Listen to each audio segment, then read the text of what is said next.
Good morning, everybody. Good morning, my darling. Good morning. That's my wife. Good morning. I don't call everybody in the audience my darling, but I could be tempted to. Good morning, my darling. Well, how nice of you to choose to be in the room with me on this day. Let's talk about abundance. Abundance is a topic in which I have had a great deal of interest through the years. And so have many people. And the first thing I came to understand about abundance was that when I began to look at it deeply, and when I began to receive my information from a higher authority, is that I have been misdefining what abundance really is. That I thought that abundance was stuff. You know? It had to do with how much stuff I had. And I hate to be simplistic here, and I really hate to be really obvious here with what I'm going to tell you, because I know you already know this. But for those of you who have forgotten that you know, I'd like to remind you of what I was reminded of in my dialogue. That true abundance has nothing to do with anything that I am having, and everything to do with what I am being.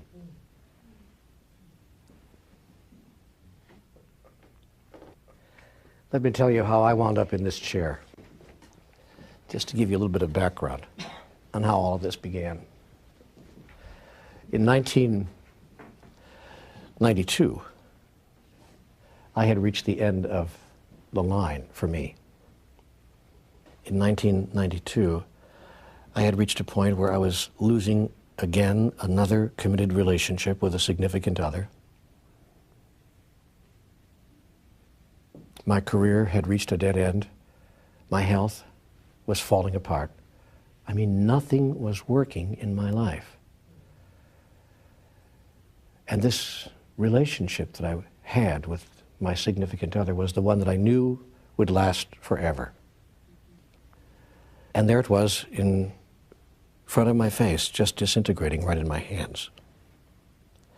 It wasn't the first time that such a relationship had disintegrated right in front of me. Nor was it the second. Nor was it the third, nor the fourth. And so I knew that there was something I don't know here, the knowing of which would change all of this for me. I couldn't seem to find the formula. I was either doing something that I did love, but I was dead broke, or I was making enough money to skim by and, making it through, but my soul was dying 1,000 deaths. I didn't seem to know how to put the two together, not for very long. And if I did get them together, it was always for like about 6 or 8 months. It would all fall apart. All of this was happening at the same time. Now see, usually God had been better than that. It was usually one thing or the other before in my life. But at this particular period, for reasons that still aren't clear to me, it was all at once at the same time. Oh, God said, let's give him a triple whammy. Let's do the old career relationship body number the same week.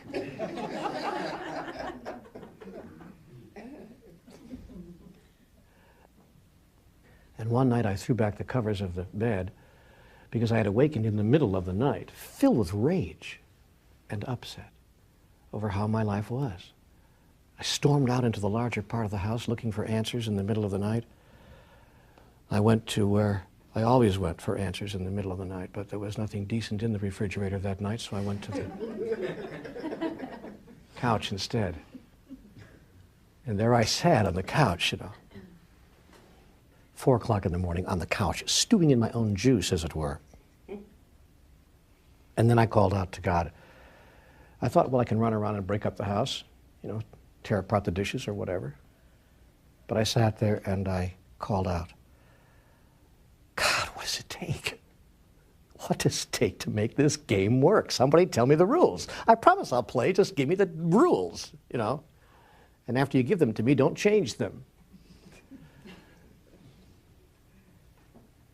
And I asked a ton of other questions as well. And then I saw on the coffee table in front of me, there happened to be a yellow legal pad lying there.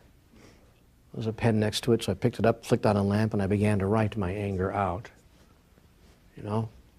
Seemed to be a safe, quiet way to deal with it at 4:15 in the morning. I don't know how it is with you when you are angry and when you're writing, but I write, you know, really big when I get angry, and there I was. What does it take? I was really angry. To make life work. And what have I done to deserve a life of such continuing struggle? Exclamation point, exclamation point, exclamation point. And on I went like that for about 20 minutes, just writing out my anger, you know, defying the universe to give me a response. And then I finally calmed myself down just a bit. Felt just a little bit better. And I thought, okay, that worked. I have to share this process with some friends. That works. Took the pen to put it down, and the pen would not leave my hand. I looked at that and I thought, isn't that interesting? My hand is cramped up from all that writing. So you always find a reason. I brought the pen back to the paper for reasons that aren't clear to me now, and a thought came to me, a little voice, right over here, just over my right shoulder. And I call it now my voiceless voice. And the voiceless voice said, Neale, do you really want answers to all of these questions, or are you just venting? I said, well, you know, I am venting, but if you have answers, I'd sure as heck like to know what they are. And with that, the answers came. In a flood. The answer to every question I ever asked came to me. And so fast that I felt I had to write them down or I would forget them. I never intended to write a book. I was simply writing this stuff down because I didn't want to forget this stuff that was coming to me. So I wrote it down in a flood as fast as my hand could fly. And as I read what I was writing, it brought up naturally other questions for me because it was astonishing stuff that was coming off the pen. So I started writing the questions that the answers brought up for me, and that brought more answers, and I wrote more questions, and that brought more answers, and before I knew it, I was involved in a non-paper dialogue with what I later came to know must be God. And that's the short story of how I happened to be here. And I wound up sending that on-paper dialogue to a publisher. And it was published, and 2 million people have purchased it. It's been translated into 24 languages around the world. It's really astonishing to see something you've written come out in Japanese or Greek. It's all Greek to me. And to realize that somehow or another, in fact, you've touched the entire world.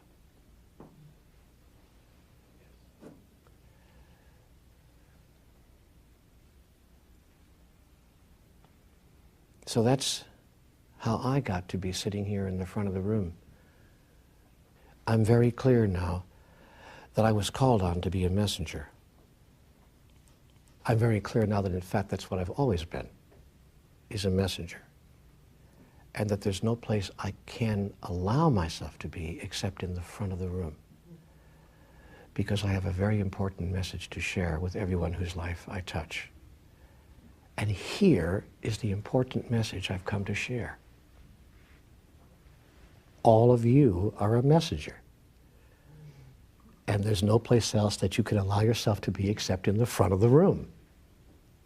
And all of you have come to share a very important message with everyone whose life you touch. And here's the important message that you have come to share. All of them, each of them is a messenger. And here's the message all of us have come to share with each other. Hello, wake up. Do you know who you really are? Hello, wake up. Do you understand? Here's the message we've come to share. You and I are one. There's only one of us in the room. If you think that we're separate, cut it out. We're not separate. There's only one of us in the room. And there's no difference between us. And if you think there's a difference between us, cut it out. Because there is no difference between us. And stop trying to create an artificial difference where there is none. And when you get that you and I are one, and there's only one of us in the room, and only one of us on the planet, and only one of us in all of creation, everything that causes you pain and misery, travail and struggle, heartache and difficulty will disappear. It will simply go away. So stop thinking that you're over there and I'm over here. And get that there's no place where you end and I begin. Such a simple, elegant message that changes everything. When will we get it? When will we get it? We'll get it when we send it. If we're not careful, we're liable to forget who we really are. And we're liable to play a game called I know and you don't. Except that I'm not willing to play that game now or ever. I'm very clear that there's nothing I have to say that you don't already know. So thanks for coming and good night. Somebody had their hand up. When you described you heard the voice, and subsequently when writing, asking questions, writing the books out, getting a response, was there a particular feeling associated with that particular voice or that particular impulse to write that authenticated it over, say, other times we hear a voice or other times we're urged to write? Was there something different? Was there something else, a presence or a feeling Yes, or yes, anything there that you was. can describe? Yes, there was. It was a softness. First of all, it felt as if my whole body had just gone into jello. Almost don't know how to describe that. It was just a releasing of every bit of anxiety or tension, or I want to say negativity within me. As I sat on that couch, I can recall just almost as if without any active volition on my part. I didn't say, I'm going to release my tension here. It just happened. I just suddenly... And then from that softness sprang a... it's very difficult to discuss this.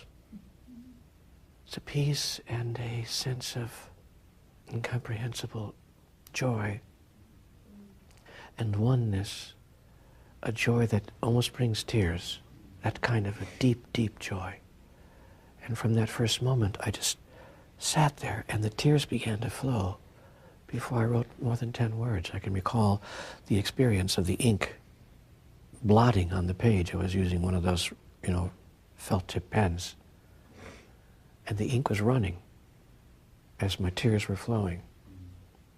And it rarely is less than that. I've kind of gotten used to the experience now. So I'm aware of what's going to happen. But I know what it feels like. Have any of you ever been present at the moment that a baby is being born and held it in your hands for those first 3 or 5 minutes of its life? Any of you ever had that experience? That's what it felt like. It felt that way like when I held my child for the first few moments of its life and looked in its face, and there was no other feeling I could have except oneness, complete connectedness, love that knew no limitation of any kind and no condition at all. Just a sense of, oh, You can't even put it into words. That's how it felt. Like holding your newborn child in your hands. That's how it felt. And I knew in that moment that I was, in fact, holding a newborn child in my hands. I knew that I had given birth to a new me. I didn't invoke the voiceless voice at all. I think what happened was I simply called out to the universe, really called out to God, as many people do in their moments of quiet and deepest desperation. You know, my God, what do you want from me? And really, my question was larger than that. If I'm to stay alive, how am I going to do that? Because I didn't really want to even stay here. You know, I wanted to just check out. So I kind of challenged God in that moment. Either give me a reason for living or I'm gone. And I just don't get this. Don't get what's happening here. When I first heard the voiceless voice, it was very much as if someone was whispering in my right ear. And the feeling that came over me was one of extreme calm.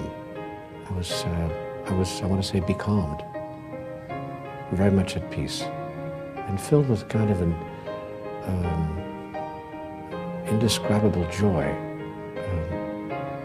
I think of moments in my life when I've had that joy. The moment that I married Nancy, not even the whole ceremony, but that particular moment when the minister finally said, you know, do you? And in that moment I looked in her eyes and I just paused for a moment and said, I do. And it was just that tiny sliver of a moment when your whole body is filled with something you can't describe. That's how it felt in that moment when I first heard that voiceless voice. Just joy, a peaceful, calming joy. From the beginning of time, all we have ever wanted was to love and be loved. And from the beginning of time, all we've ever done is create moral constructions, religious taboos, societal ethics, familial traditions, philosophical constructions, all manner of rules and regulations telling us who, when, where, what, and how we may love, and who, when, where, what, and how we may not. And unfortunately, the second list is longer than the first. What are we doing? What are we doing? If I walk up to the sky and I see the beauty of me, sees the beauty of you, what is wrong with that?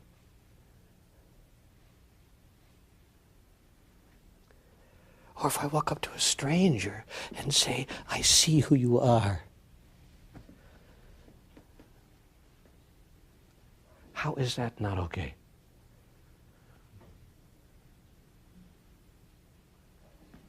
I don't understand how we've decided to construct it here, people, but I got to tell you this, if we don't change the construction, we will never have the truest experience of who we really are.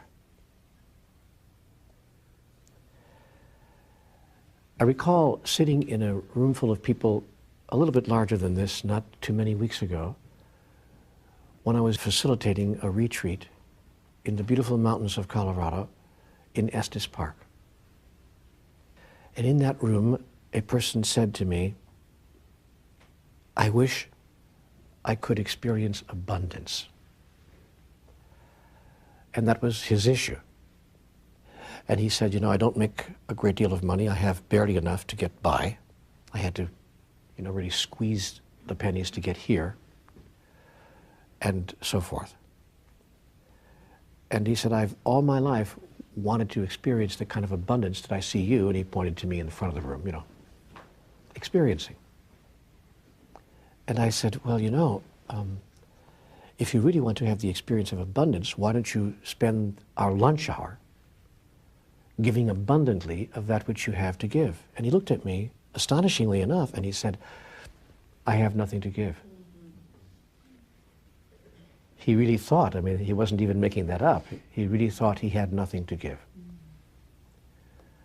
And so I had to look at him and begin to say the obvious. Do you have any love to give? Oh, he said, and he wasn't even sure about that. but he, I think, had to concede the point that perhaps there was a morsel of love within him that he could give. He said, yeah, I suppose I have some love to give. I said, do you have any compassion? Does compassion reside within you at any level? Yeah, well, I suppose I have a little bit of compassion. People have called me a compassionate guy. He was having a hard time saying the word compassion in the same sentence as the word me.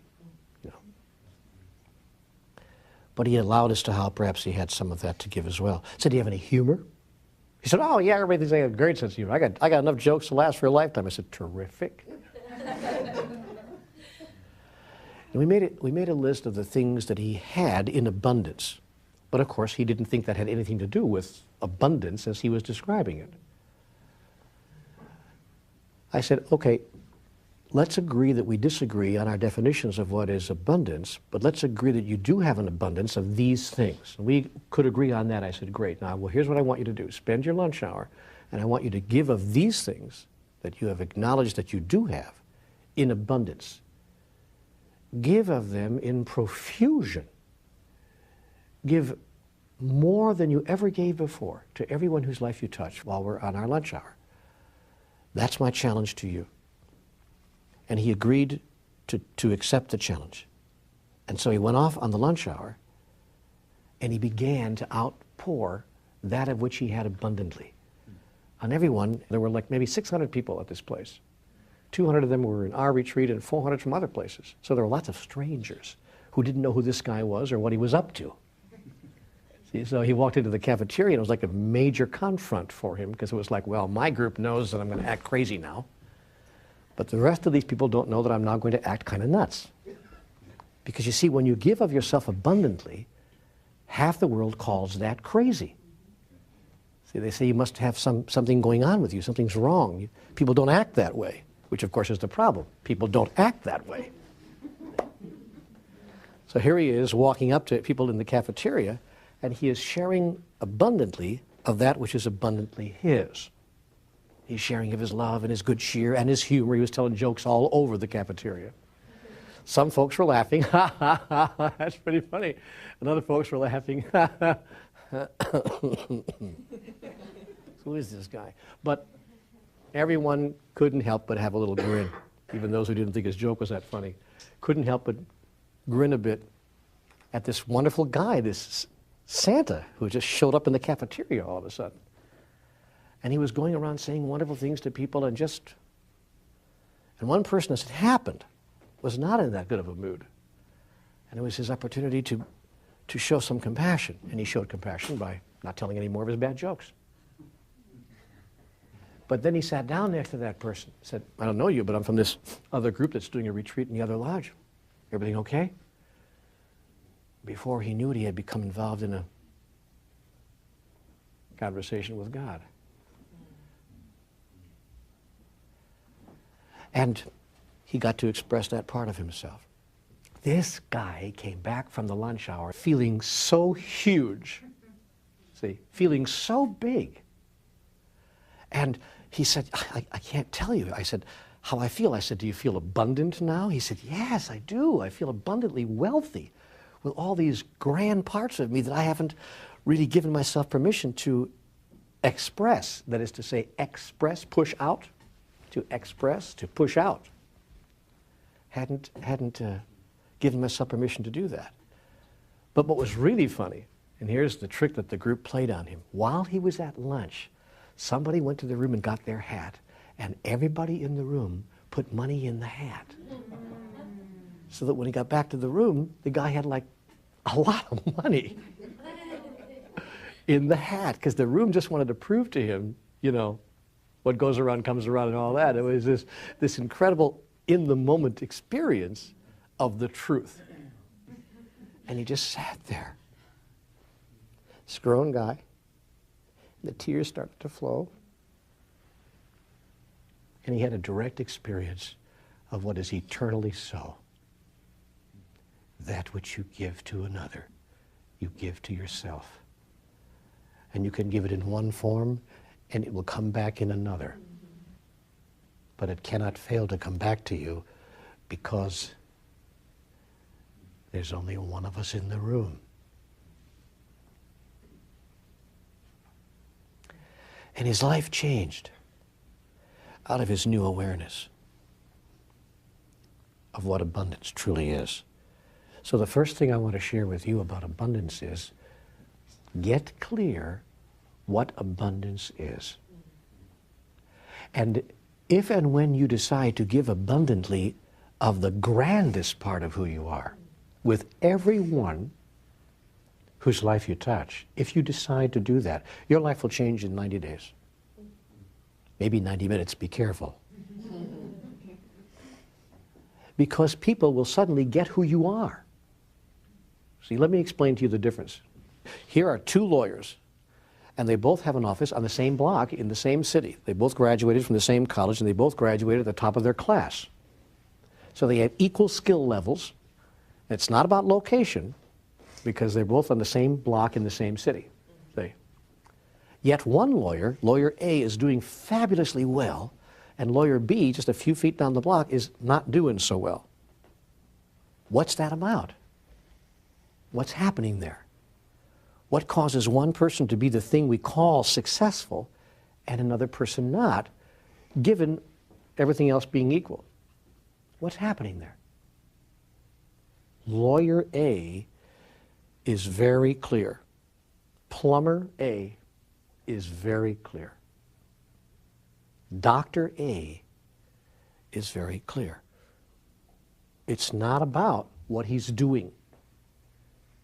See, it has nothing to do with what he's doing. So be careful that you don't get caught up in a thought that your abundance, or what you might want to call your success in life, will come to you out of what you're doing. It will not.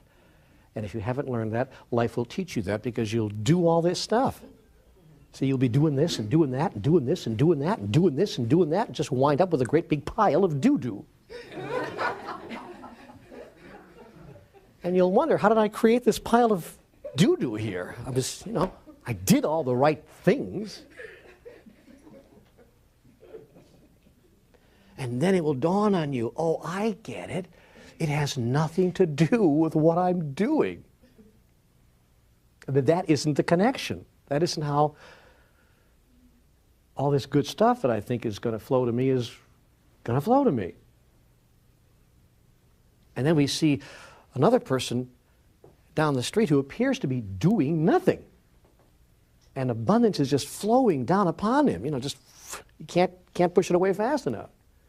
Say, well, that's not fair.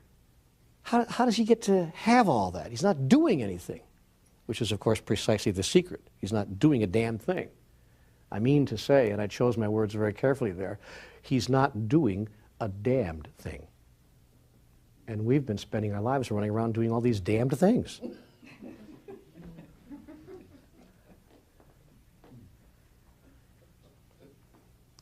But he's being something. When he walks into the room, he is being something extraordinary. He is being love, compassion, wisdom, humor, joy. And he's being one. See, the highest level of beingness. He's being one. When you go to a doctor, lawyer, plumber, dentist, whoever it is, anybody to whom you're going, the clerk at the post office, doesn't matter. When you're going to that person, you look into their eyes and you go, whoa, they get me. They see me. They're in a sense, although you might not articulate it this way, they're like one with me. This is we walk away and say, what a nice person. What a nice guy. Wasn't she sweet? That's our way of articulating, boy, I felt an immediate connection. This person doesn't feel separate from me. There are no barriers. There are no walls. So you get to decide whether you choose to be person or whether you choose to be a person. If you choose to be a person, person A, and give abundantly of all the magic that lies within you, the magic that lies outside of you will be attracted to you and become as much a part of you as you allow it to become. Got it? So the important thing for us to remember when we're searching for right livelihood is to stop looking for something to do and start looking for something to be. And to get in touch with that part that resides deep inside of you that knows who you really are and see what it would take to call that forth in a beingness way. So look inside. What is it that I'm being when I feel totally fulfilled and totally self-expressed? What am I being when that happens? Maybe I'm being a healer. Maybe I'm being sensual. Maybe I'm being creative. Or there's some level or state of beingness that would describe to you in a word or two the essence of what's showing up for you, what part of you that's really showing up big. But before I get into it, as I said a minute ago, before I get into a detailed explanation of that, I want to go to some other thoughts, first of all, that I have noticed block people from experiencing abundance, and that blocked me from experiencing abundance. And now I am going to talk about abundance in terms of dollars and cents. Many people hold the thought that money, per se, is bad. I don't know whether you hold that. And some people hold that thought almost unconsciously. That is to say, if you ask them directly, do you experience that money is bad? Is it your thought that money is bad? They would say, no, it's not. Money is good. Many people would say that. But they act as if it's bad. Do you ever have anybody do you a favor, and when you want to offer them a few pennies just to kind of compensate for some of the hard costs that you know they've put into it, they won't take the money? What do you suppose that's about? They don't want to take your thanks? No, they're happy to take your thanks. They don't want to take your money? No, they don't want to take your money for it, because somehow the exchange of money for the good thing they did for you at some level besmirches the exchange. You see, it drops it to a level that starts to feel icky. You see, there's a guy I once knew named Reverend Ike who used to say, I love money and money loves me. That's a great message. I love money, and money loves me. And I don't declare that in my universe, God is everything except money. But rather, I declare, God is everything including money. See? That money is just another form of the energy of life that we call God. So we need to get off of our idea that somehow money is bad. You know, we talk about filthy lucre, you know, and we talk about being filthy rich. And we use those phrases that give away what our inner thought is, or at least the inner thought of society at large is, about this. And I can tell you that society still holds this thought very deeply, because one of the questions I am most frequently asked, how does it feel for you to be going around the country talking about spirituality and making so much money at it? As if somehow I'm doing something wrong, you see? As if somehow that should be a warning to the public. See? Big warning. See, look at how much money he's making off of this. And every so often I get a letter from someone who says, if you're really so spiritual, why don't you give away all of your royalties to the poor? See? Why don't you, for that matter, just put the book on the internet and let people have access to it for free? See? And the reason that we don't do that is that if we did that, the publishers would go out of business and the book could never be produced to begin with. See, somebody has to do the first thing called publish the book in some form. Even putting something up on the internet costs money. So because that's true, what we notice is that money is just the lubrication that makes the machinery of life work at this present time on our planet as society is currently constructed. And that's all right. See? So I refuse to go to that place that says if you were really a spiritual person, you'd give your book away, you'd take the royalties that you do get for it and spread it out among the poor, and you wouldn't take any of that for yourself. As it happens, just as a matter of information, Nancy and I and the foundation we've created do contribute a large sum of money each year to many, many worthwhile causes. That's not important. It's just what's true. It's just what's so. But, you know, I love making a lot of money because it allows me to do a lot of things, and I'm very clear what I want to do in the world. I'm very clear the changes that I want to cause to happen. And as I said, in our society, it takes that lubrication to make that occur. So what we have to do is get comfortable, is to get comfortable with money, as we have to also get comfortable, I might add, with our bodies and with each other. We have to learn to get comfortable with the stuff of life so that we can say, bring all that life is to me, and all that I am a part of life, I bring to you, and not be ashamed of any part of it, because God doesn't know from shame. Everything changes when you make a decision to be one of the courageous ones, someone who chooses to make a life rather than a living.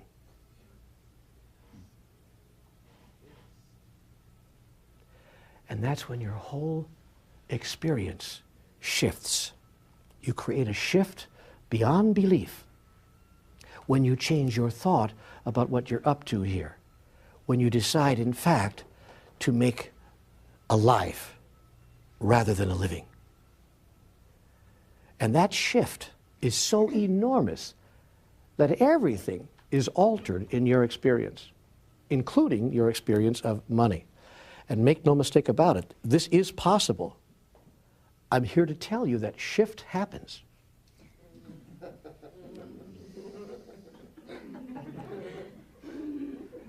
Now we have a question over here. So, a conflict I have with money, I also appreciate it, enjoy it, and I used to feel like I would have to do things I didn't want to do to get money, which now I see that's not a problem, but a conflict that's still left for me is that I feel like if I'm having a lot of money, if I have a lot of money, I'm participating in a program or system that leaves the majority of the world on the outs. And it would be much more acceptable for me if I knew that everyone in the world had food, everyone in the world had medical care, everyone in the world had housing and clothing, and then money was simply a means to play with more, say, quote-unquote, unnecessary. I hear every word you're saying, but be careful that you don't use your righteousness about that to deprive yourself of the very empowering instrument that could cause it to happen through you. See, be very careful that you don't use righteousness to disempower yourself from being one of those who can actually cause that to happen. My life is dedicated to creating a world exactly as the one you've just described. But I can tell you that I'm far more effective in doing that now than I was when I was denying the very power that would cause me to be able to create those kinds of changes. Every moment of righteousness and every moment of judgment stops you from expressing the grandest idea, because no one can hear you anyway. When you speak from righteousness or judgment, no one can hear you.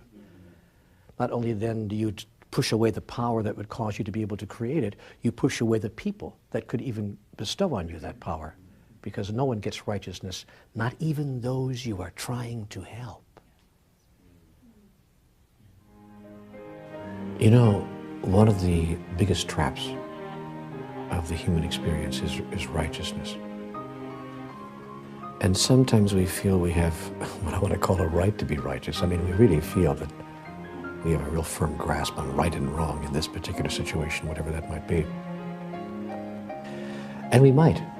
I mean, given the relative realities of what is right and wrong anyway in any given circumstance, but within the framework of that relative system of thought, we might in fact be dead right about something.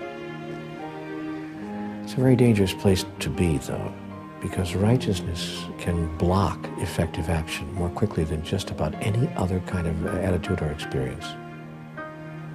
It stops us from being understanding, you see. When I think I'm right about something, I can't begin to understand how you could hold a point of view different from me, or how a condition can be allowed to be, to continue. I lose my compassion for the people that created that being what it is that out there that I'm being righteous about. When I lose my compassion, I lose my ability to make any kind of really effective change for the better. Because no one likes to be made wrong. It's especially dangerous, I think, for us to become righteous about all the wrong that's being done in the world. Because being terribly righteous about what's being done wrong in the world is a huge announcement that we don't understand that we've placed it there. You also said something else interesting. You said in the earlier days and times when you contemplated these issues, you would catch yourself doing something you didn't want to do, or thought you had to do things you didn't want to do in order to. Quote, sell out. No one does anything they don't want to do. Let's get very clear on this. No one does anything they don't want to do, ever. We just do what we want to do, given the results that we anticipate it will produce. Then we pretend there was no other way and convince ourselves to feel bad about the choices we've made. See, no one does anything they don't want to do. No one. There is never a time in life when you do not have a choice, ever. As a matter of fact, you have created the circumstances of your life, including this place that you call no choice, precisely to give you an experience of the choices that you have. You've actually created this apparent roadblock to cause you to notice that there was no roadblock to begin with.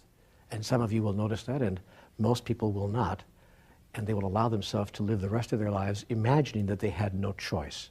I had no choice is the most frequently used rationale for us doing what we wanted to do in the human experience. Some people feel victimized about money. They don't really understand that they're always at choice in their lives about anything, and especially about money.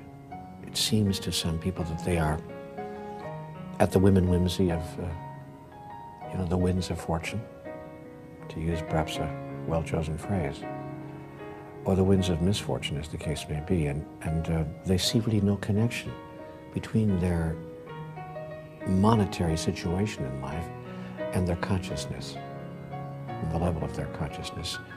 They don't make a connection with what's happening with them financially and how they're creating it. Yet I'm telling you that we create everything. Money doesn't come to you because of what you do. If you think that money comes to you because of what you do, then of course you'll have all of those doingness alibis. I didn't get my college education, or I was disadvantaged to begin with, or I haven't had the opportunities you've had, because you're going to imagine that money flows to you because of something you're doing rather than something you're being. Beingness is something that everyone has, regardless of their education, their station in life, their ethnic or cultural background, their social status. See, everyone can be loving, everyone can be extraordinary, everyone can be generous and giving and compassionate and friendly. Everyone can be all the things that we pay people big money to be, regardless of what they're doing. See, it doesn't really matter.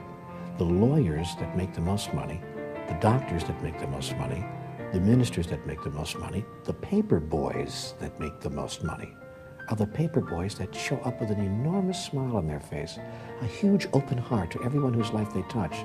They're the ones who go around and get huge tips from the people that they're delivering papers to, and all the other paper boys are wondering, how do you do that? Oh, see, you've got a better bike, or you have a better family background, or you have a better neighborhood, you got a better route. See, no one in life has a better route. All we have to do is share with each other a level of beingness that others recognize as something they want to be touched by all the time.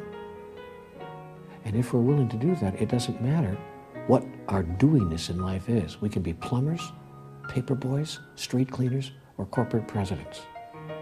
But all the good that comes from life will come to us in life when we are willing to open our heart and share from a deep level of beingness with others of the treasure that resides within us, which is called love. But what it comes down to ultimately is a willingness to just show up in this space as the wonderful you that you are, regardless of your story. You do that, and you'll be happy in life. By the way, you'll be happy in life whether or not you have a lot of money. So we do what we want to do given the circumstances that are in front of us to either avoid or create an outcome, and then we say, I have no choice. But you do have a choice. And every choice you make, every decision you make, every thought you think, every word you utter, is an announcement and a declaration of who you think you are and who you choose to be. Every act is an act of self-definition. And you always have a choice. But remember this, no one ever does anything inappropriate given their model of the world.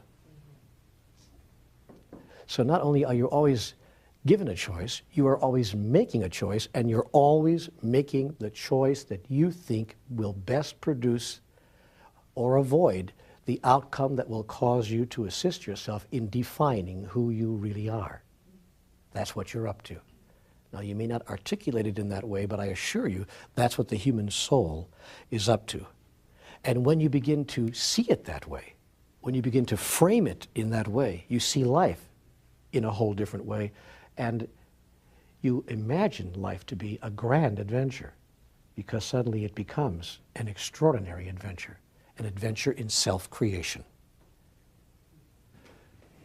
Neale, I wonder if you could tell us why so many spiritual seekers or so-called light workers seem to be up against it financially. Those of us who left our corporate jobs and are sort of called to do our right livelihood, and yet the testing ground seems to be, can you make it through this financial fire? Why is it so many of us have that going on? The moment you declare yourself to be anything, everything unlike it will come into the space. And it has to. It's the law of the universe. Why, you ask? Because that's the way the universe works. And here is why. In the absence of that which you are not, that which you are is not. Did you get that? You're shaking your head, my dear. I said, in the absence of that which you are not, that which you are is not. Now let me give you an example. Are you big and tall and fat? No. How do you know that you're not big and tall and fat? Because compared to other people, I seem to be somewhat medium. So if big and tall and fat didn't exist, if big and tall and fat didn't exist, how would you know that you were not big and tall and fat? Supposing that everyone looked like you. God, wouldn't that be great? No, actually, you all look great just the way you are. Just a little one-liner that I can't resist. But what is your name? Karen. Karen, supposing, just for the sake of this discussion, that everyone looked exactly like you, how would you know how you looked? How would you know how to describe yourself? How would you be able to say, I'm the one with the long, dark, oh, I see everyone has long, dark hair. Okay, well, I'm the one that's relatively slim and I'm kind of short. Well, actually, everyone is short and kind of, how would you be able to even know who you were? You wouldn't, would you? Not in this relative existence. Not on the outside. No, not on the outside. And if everyone were identical on the inside, you wouldn't even know the inside of you, because you'd all be the same. No? Therefore, I promise you that if you want to have a direct experience of who you are and of what you will attract to yourself like a magnet everything that you are not. Because in the absence of that which you are not, that which you are is not. Got it? Mm-hmm. Bingo. Thank you. Now the secret, once you know this, is to not resist it, because what you resist persists.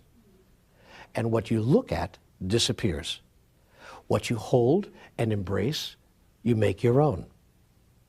What you make your own no longer resists you. That's why masters never resist the opposite of who they are, but rather see it as the grandest blessing.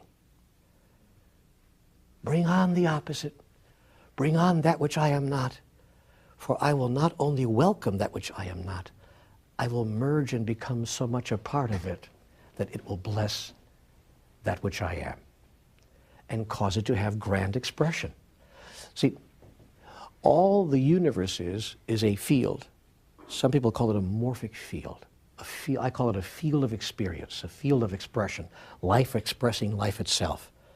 It's a contrasting field, a field of contrasting elements, if you please. And it is only within this field of contrasting elements that any particular element can know and define itself as what it really is. That's true in the relative universe. Now, in what I've been told is called in our language the realm of the absolute, such a contrasting field is not necessary, nor is it for that matter even possible, because the realm of the absolute is by definition absolutely what it is. Do you understand? And there is nothing else. And we call that God. In my language and in my utterances and in my form of expression, we call that God. In the beginning, there was all that is. And all that is all there was. And there was nothing else. There was nothing else except all that is. And it was very good. But it's all that was. And there was nothing else. And yet it sought to know itself in its own experience. And so it looked outside of itself for something other than what it was, that it might know itself in its own experience. But it could find nothing outside of itself other than what it was, because there was nothing outside of itself, and there was nothing other than what it was, because it was all there is, and there was nothing else. How then to know itself in its utter magnificence? And so that which we call God ceased to look outside of itself, for there was no place outside of itself to look. It therefore looked within, that it might know itself. Not, incidentally, such a bad idea, should you choose to know yourself. To look within, and not without. For those who fail to go within, go without. And so God looked within. And in the interior of that which is God, did God see all the magnificence for which it searched. And it literally imploded. That is to say, God turned herself inside out for us. And imploded into 1,000 kajillion different parts, going here and there, up and down, left and right, and all of a sudden, here and there, up and down, left and right, were created. Fast and slow, big and small, were suddenly created in that glorious moment, in that first thought that produced God in its kajillion elements, that each one of the elements racing from the center at a thing that was now called speed, and created the illusion that we now call time. Each of the elements could look back at all the rest of God and say, oh, my God, how wondrous thou art. And who among us has not done exactly that on a starry night or in a room full of people? Oh, my God, how wondrous thou art. My grandest vision is that, first of all of us come from three principles: economically, spiritually, politically, socially. We would come from three principles. The first principle is that we are all one. Do you imagine what the invocation of a principle such as that, we are all one, would do to us economically on this planet, and politically and spiritually? It would produce such upheaval and such shifting and such change that we almost can't describe it. And it would be all change for the good, for the better, of course. Wars would end tomorrow. Disagreements would be virtually impossible. Certainly disagreements that lead to violence would be very difficult to sustain. given a thought that we are all one. We will construct an economic reality around that basic spiritual truth. There's only one of us, and it is possible to do that. And that economic reality would eliminate all thoughts of ownership, for instance. We wouldn't own anything anymore. And when we get to that place, we'll stop despoiling the land, destroying the environment, and doing the kinds of things that we're doing to Gaia, to this planet, because we think we have a right to, because after all, it's ours. This property is mine. I get to do with it what I want. By what manner or means, by what level of reasoning can a society of evolved beings allow themselves to justify 1/10 of the people holding 9/10 of the resources and refusing to share them equitably by saying, you don't understand, it's mine, I bought it, I worked for it, and you can't have it? How much is enough? That's the question that is placed before the 1/10 of the world's people who are holding 9/10 of the resources. How much is enough? And how much do other people have to suffer in order for you to feel that you've got enough? And that, by the way, is not an economic question. It's a spiritual one.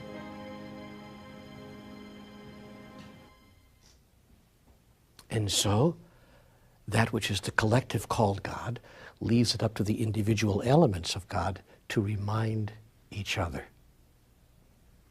Do you see how wondrous you are? Oh my God, how wondrous thou art. Yet when we fail to say that to each other, when we fail to bring each other that message, we fail in the grandest mission of all. For we have come here to know ourselves. We've come here to know ourselves. Yet I can only know me through you, ultimately. Because there's only one of us in the room. But should you declare yourself to be abundance personified, that which attracts all the grand abundance of the universe, including money, I assure you that one of the first things that will happen is you'll have the direct experience of having no money at all. Anybody ever had that experience? There are 3 levels of creation. So we are each of us 3-part beings made up of body, mind, and spirit, just as God is made up of body, mind, and spirit. So each of us are an individual duplication of the triad of energies which we call God. And that triad in our language I call body, mind, and spirit. And so we each have 3 centers of creation, or 3 tools of creation: body, mind, and spirit. That is to say, what you think produces energy in the universe that, if you think it often enough and long enough, will actually produce a physical result in your life. Anyone experienced that? Sure, most of us have. In fact, a guy back in 1946 wrote a huge best-selling book on this called The Power of Positive Thinking. You know, that New Age writer, Norman Vincent Peale. And our second level of creation is our words. As you speak, see, so will it be done.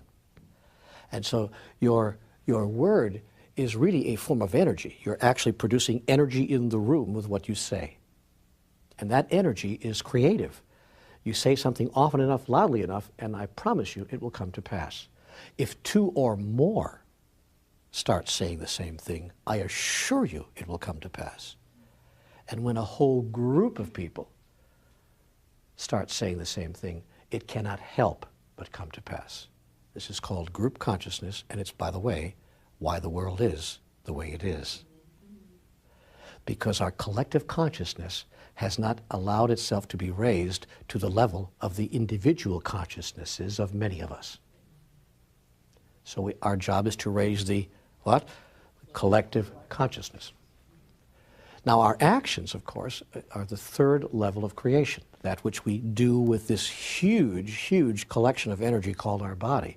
We start, and this is a very gross level of creation, very gross level. I mean, I'm moving the air right now. Just moving your hand through the air is a huge, huge movement of energy here. That's why you can literally push energy towards someone. Anyone ever come up to you when you weren't feeling well and just literally stand there with their hand over your head and do nothing else? And in 5 minutes you can begin feeling that, or 5 seconds sometimes, feeling that warmth, that vibration. And doggone it, sometimes if you don't go, I don't know what you just did there, but whoa, do I feel good. Now, of course, if you go even further than that, I'll do this here with this lady who happens to be my wife. If you go even further than that and actually touch each other, incredibly magical things can happen. Because the energy has even happened over there, you see that? Incredibly magical things can happen. Because the energy is very gross and very, not very big, very heavy, very, very real. Now, the problem we have in life is that most often people think one thing, say a second thing, and do a third. That is to say, they do not, as the kids would put it, have it all together. So they think one thing and they do another. Or they say one thing and they think another. Or they don't say what they're thinking, or they don't do what they're saying. Now, I know that none of you in this room have ever had that happen to you in your life, but in my experience, there have been times when I have encountered that conflict between the three centers of my creation. So I often do not want to tell people what I'm actually thinking because I'm not real proud of what I'm thinking. Then why are you thinking it? God only knows.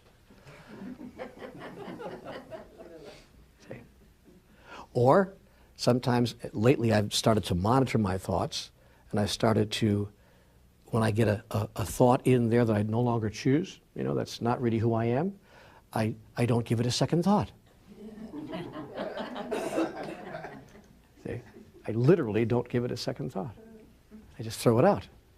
And if you don't give it a second thought, it no longer has power. Because the nice part about this energy is that it's very thin, very ethereal, and you have to keep thinking it and thinking it and thinking it and thinking it over and over again until it's thunk so much that it becomes very heavy with collective energy. I'm literally explaining to you the physics of the universe here. Life begins to change for you when you begin to say what you're thinking and do what you're saying. And then you have it all together, and you start to create from all three centers of creation, and suddenly you begin to manifest and produce extraordinary results in your life in a very short period of time. See, so thought, which is the most ethereal form, or when I would say the thinnest, to use a simple word, the thinnest form of this creative energy. And then your word is the next thickest, to use a simple word, the next most dense. And then, of course, your action, I started to say, is a real dense form of moving energy around in a real gross manner. All right. So one of the fastest ways to create something in your physical reality is to reverse the normal process by which we create things. Usually we create things first by thinking about it. I think I'll go to that party. And then we say something about it, as in, Matilda, I'm coming to your party tonight. And then we do something about it, as in showing up at the party. Here I am, just as I said I would be, because I thunk the thought this morning. Okay? That's generally how we produce things in our reality. In fact, everything in this room was once a thought in someone's mind. There is nothing that was not once a thought in someone's mind somewhere. But if you want to really play tricks with the universe and create magic with the stuff of life itself, reverse the thought, word, deed paradigm. Turn it upside down and start with the deed. That is to say, act as if. If you want to experience abundance, be abundant and do as abundance does. Therefore, if you have only $5 left to your name, go to a store and get them transferred, made into singles, and take 5 singles and walk down the street and give a single to each of 5 people who have even less than you do. And by the way, you will find those people very easily. I'm reminded of the story of a guy named Joe who actually lived in San Francisco on the streets. And as little as he had, he made it his job every day to find someone who had less than he had. If he managed to panhandle a couple of bucks on the street, he'd give two and a half times that to someone who had even less. And he was a very abundant guy. He was known as the king of the streets, in fact, because he was the source of abundance for everyone else on the street. People on the streets can begin to experience abundance if they are willing to allow someone else whose life they are touching experience abundance in that instant moment. That might seem easier said than done. I mean, I'm sitting here in the lap of luxury making that statement. And I don't want to sound shallow. I don't want to sound gratuitous. But I lived on the street. I lived on the street for over a year of my life. And I remember what pulled me out of it. For the first 3 months, I felt desperately sorry for myself. How has it come to this? With all my talent, with all my ability, with all that I had, how has it come to this? I'm on the street, for God's sake. In that moment, I decided to live. And I decided to live my life. And that was the greatest decision I ever made. And that's what I would say to anyone who feels trapped, whether in a corporate job or in any place in life. How much of your life are you willing to give away? And how much of your life are you willing to reclaim? And once you reclaim your life, how much more do you think you'll have to give to others? Not just of material things, but of the joy and happiness which now resides in your soul.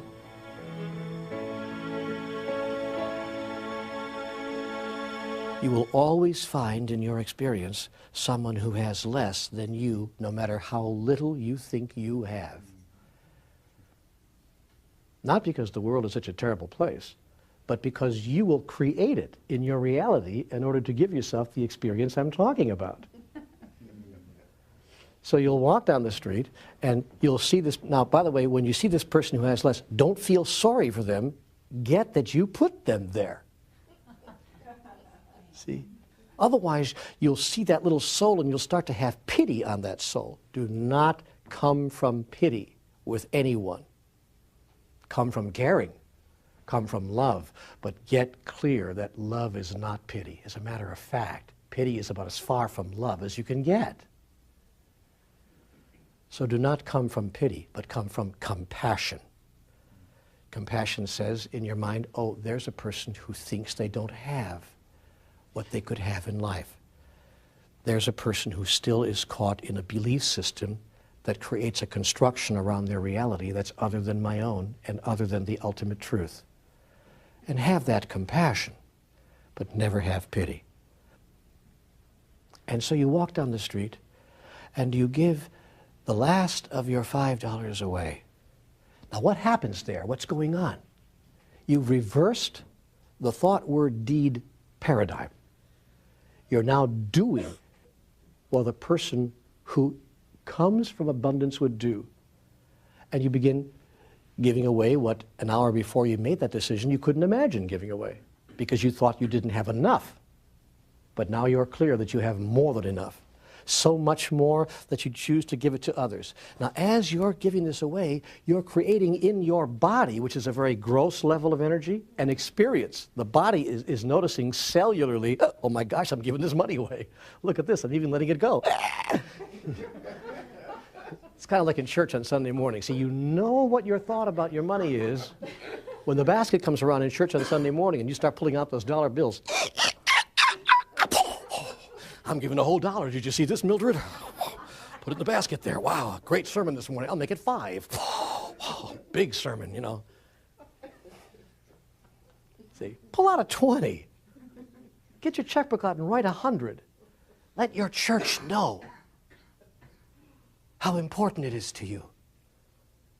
If you go to church or go to synagogue or go to a place of worship and it serves you, pull out your checkbook and write a check for $150. Do it just once. Let your church, your synagogue, your place of worship know this is how important this place is to me. I spend this kind of money on all kinds of nonsense, much less sense.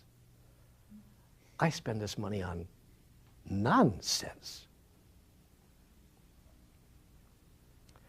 And do that wherever you see something that makes sense to you. Give, give, give of whatever you have to that which makes sense to you. And you will discover that it makes sense for you. Dollars and cents. And money loses its value the moment you try to hang on to it. Money only has value when you're willing to let it go. Get that for those of you who are saving your money. You're not saving anything. You're losing. Do you know that it's true even in the world economy, the longer you save money, the less it's worth. You know that? To make up for it, we have to have some artificial construction called interest rates in order to convince you that holding on to money allows you to increase its value. You're lucky the longer you hold on to money. You're lucky if you manage to maintain its value. No, no, no. Money has its greatest value when it leaves your hand, because it empowers you to be, do, and have something that you choose to be, do, and have. Money's only value is when it leaves your hand. But we will create these artificial, as I said, these artificial economic constructions called interest rates and so forth to convince you to hoard your money. So save a little if you want to, it's all right. I don't save very much myself. I just kind of like keep it moving, you know? Just keep it going out there. I think we have to forget everything we've ever learned about money. I really think we have to erase the blackboard and wipe the slate completely clean. Even those of us who have been blessed to have a bit of money in their lives sometimes have a hard time dealing with that and being okay with it. Because virtually every message we've received about money makes money the bad guy, the villain, and by extension those who have it, the villains in life, even though most people are not villains, even those who have a great deal of money. And it's almost as if those who do have a little bit of it maybe got it some way that was undeserving, that it wasn't fair, or it's not okay for them to have it.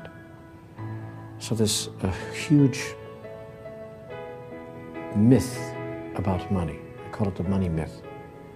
And the money myth in human society is that it's really not okay, which is interesting because everyone wants it. So that puts everyone in a position of wanting something that it's very not okay to have. It's a little bit like sex. It's the same way. I don't know very many people who don't want as much sex, good sex at least, as they can get. But it's very not okay in most places in our society. And see, I'm not really joking about this. I'm being quite serious. It's very not okay in our society to want a lot of sex. If you come right out and say, I want a lot of sex, people think that somehow you're deranged or you're not okay in some way. Money is the same way. Even more so, even more so. You know, if you walk down the street and ask people about their sex lives, they'll actually talk to you about that. But ask them how much they have in their bank account. Watch their face go crazy. You want to know what? What I have in my bank account? I beg your pardon, that's very personal. Oh, who you slept with last night is not? Well, a little bit, but this is really personal. You're talking about money here. So people have even a more negative charge about money than they do even about, you know, their own sexuality. Interesting, isn't it? How to make friends with money? Imagine that money was a gift to you from the universe with which to do every good thing for yourself and for others that you've ever wanted to do. Now we have yet another hurdle to get across. Oh my, if I have a lot of money, I can actually do good things for myself.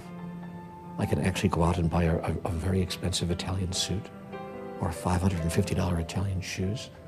Do I dare even say that I'm wearing $550 Italian shoes? Actually, I am. You know how long it took me to be okay with a pair of $550 Italian shoes? I mean, it's not about the shoe. It's about what this represents in my life. And it doesn't represent that I have the money to afford it. It represents that I have the mindset to make it okay for me to have this. There is no part of life whatsoever that is not a part of God. There's no aspect of the life energy whatsoever that is not holy and sacred. Nothing is evil, lest thinking make it so. Let us stop making money evil. Let's stop making sex evil, and most of all, let's stop making each other evil. What are we doing here? And why are we doing it? Why do we insist on seeing evil and negativity in every corner of our lives? What is that about? If we see life as essentially good, we'll solve our problems with money, and we'll make money our friend. And then we'll do good things with that money, good things for ourselves because we deserve it. I deserve these shoes, and so do you. And then we'll do good things for others. We'll share of the abundance which is ours and the abundance which is given to us by God with all those whose lives we touch. And no one will be without anything. There's enough for all of us. And when we choose that, we'll be friends with money, with ourselves, with everyone else, and with God. When you change the be, do, have paradigm, you start acting as if, and your body begins to understand at a cellular level who you think you really are. See, when I was a kid, my father used to say, "Who the hell do you think you are anyway?" Spent the rest of my life trying to answer that question. So, and my body is trying to understand what I think about that. So as my body starts moving through the field of gross energy, it starts moving things around, begins to give things away, for instance, and your body starts getting the message, I have that which I would choose to receive. I already have it. Now, once you cross that huge barrier, you think you don't have it, and you're trying to get that which you do not have, namely more money. But once you get that you have it, then it just becomes a question of how many zeros are after the first number. You understand? And so you'll discover that what goes around indeed does come around. Not because you performed some real, true magic trick in the universe, but because you finally got the truth of who you are at some universal cosmic level. And the universe never says no to your thought about yourself. It only grows it. Did you hear what I just said? I said the universe never says no to your thought about yourself. It only grows it. I mean, the universe is really wonderful. You'll love God because God grows on you. See, God is like the manure of the universe. I thought I would say something absolutely outrageous. Just completely outrageous. Total juxtaposition to see whether your minds can hold, the most outrageous thought. Because, and I meant that in the kindest way, because God is that which makes things grow. Makes things grow. And it will make you grow. Whatever it is you think you would like to be, do, or have, cause another to be, do, or have that. See yourself as the source rather than the recipient of what it is you would choose to experience in life. For you are not, in fact, the recipient, but you have been and always will be the source. When you imagine yourself to be the source of that which you wish you could receive, you become very resourceful. And then you do become a magician. You do become a magician. You might even be called a sorcerer. What is your question? Go ahead. I hear that and I understand that and I get that. I wondered if you could address the issue that there is resistance within oneself that one encounters in doing that, because there's still the belief, the fear that, well, if I give it away, then I won't have it. So it's the resistance that is the rub, so to speak, and I'm curious to know how you deal with that and et cetera. The resistance within. I just feel the resistance and ignore it. See, because now I know better. So because what I know is that what you resist persists, and what you look at disappears. So whenever I feel resistance to anything, I know that that is where truth lies, just beyond that resistance. Whenever resistance appears anywhere in my reality, I know that just beyond that is where the grandest truth resides. And because I know that, I welcome that feeling. You know, that feeling of discomfort. See, life begins at the end of your comfort zone. So in the moment that I start feeling uncomfortable, I go, oh, there's that feeling of discomfort again. Yes, yes, bring it on. I'm actually comfortable with my discomfort, if that can make any sense. Do you understand the divine dichotomy? I find comfort in my discomfort. That, I'm not really sure means I'm absolutely sure. It means that the highest part of myself is speaking to me in a way that vibrates throughout every cell of my body, that I used to call discomfort and that I now call a signal from the divine. Move into that, not away from it. Every time I have denied myself the experience of my own greatness, it's because I've moved away from rather than into my discomfort and locked myself out from my place of joy. Not once in a while, not now and then, every single time.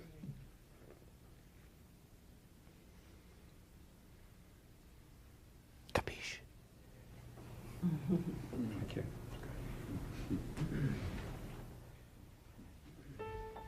Now, when I say that life begins at the end of your comfort zone, what I mean is that it is on the other side of your comfort that your challenge will be found. Your greatest opportunity will be found. The tendency of all of us is to stay comfortable, not just physically comfortable, but in fact, more often mentally comfortable. When we're mentally comfortable, we're mentally stagnant as well. We're just kind of like blobbing out there mentally and spiritually as well. And the excitement in life is at the edge of all of that. It's on the other side of where we are comfortable. The danger of being comfortable, of course, is that we don't grow.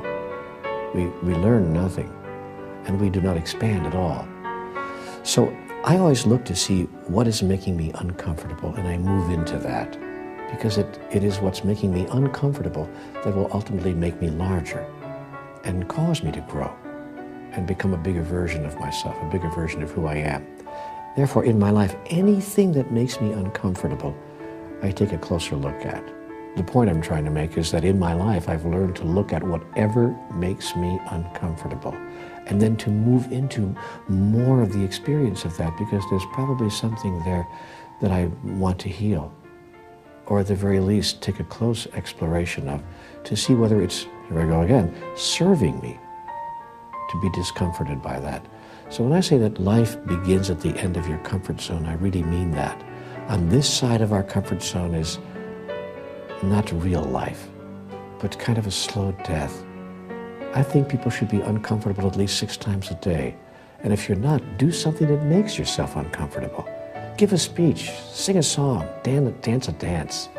Go to see a movie with lots of sexuality in it, or lots of violence for that matter, if violence makes you uncomfortable. I'm now going to movies that have lots of violence in them.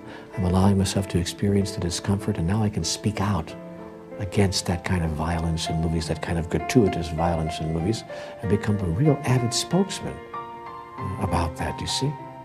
So I think people should do something 6 times a day to make themselves feel uncomfortable. I can tell you that 8 times out of 10, when I have moved into my discomfort, I've come out of the other side giggling, laughing, and filled with joy. That is more often than not the experience once we move into it, once we become what I call comfortable with our discomfort. And by the way, all true leaders, all true change agents, all true masters are people who have become comfortable with their discomfort. Now there are those among you who might say, but what of caution?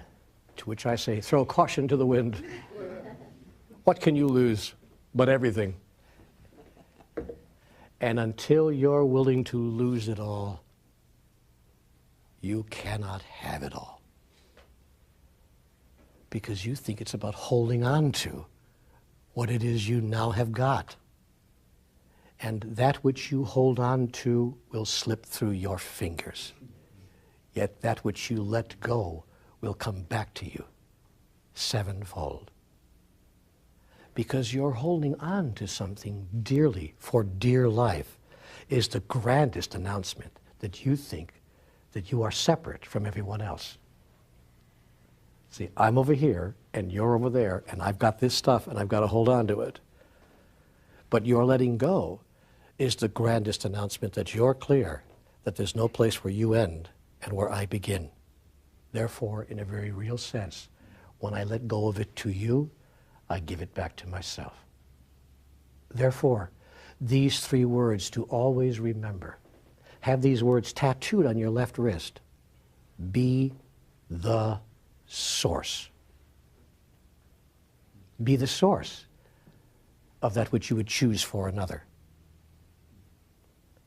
Come from that place of, I am the source. If you want more magic in your life, bring more magic into the room with you. If you want more love in your life, bring more love into the room with you. Be the source in the lives of another of that which you would have in your own life. If you want more money in your life, bring more money into the life of another. Whatever it is you want more of.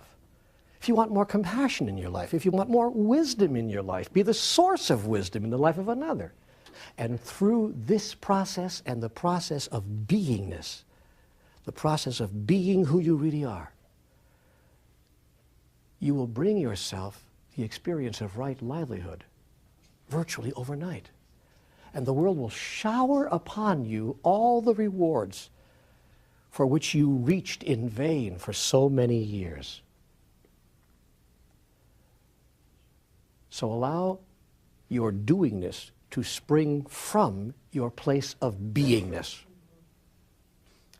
Be happy, be abundant, be wise, be creative, be understanding, be a leader. Be who you really are in every moment of your life. Come from that place and let your doingness spring from that place. And you'll not only find right livelihood, you will have created for yourself a life rather than a living. Thank you.